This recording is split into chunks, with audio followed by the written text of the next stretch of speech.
Hey, I have a Samsung 60-inch DLP TV that's not working.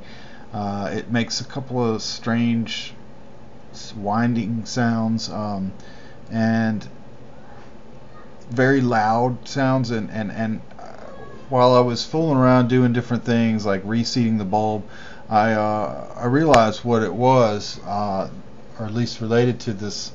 What you're looking at here is if you look in the if you open the bulb door and look to the left, like towards the back of the TV, then you see this is and obviously the source of the noise is that round white thing. Looks like maybe a capacitor or something, I don't know, but it has the blue writing on it. What you can read here is PCOS, and so this is a shot of it with the light with the flash on so you can see it.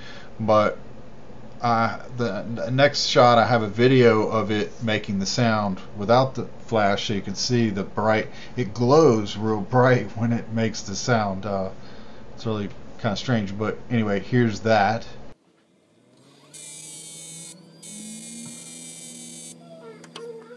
Okay, so that's it. You know, it obviously something wrong there.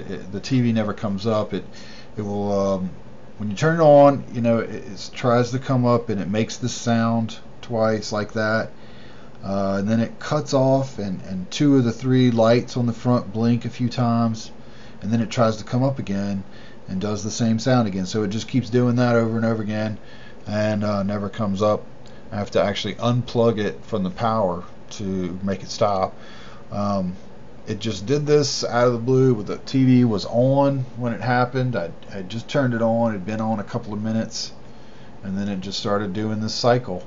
I changed the bulb a few weeks ago, and I don't know if it's related to that, but what I did just so happened to change the bulb a couple of weeks ago. Anyway, I'm gonna try to maybe find out what's going on with this, you know, using this video. Posted a link to it in a couple of forums or something. But if anybody happens to see it and you know what this is, I appreciate a comment about it. But anyway, that's it. Thanks.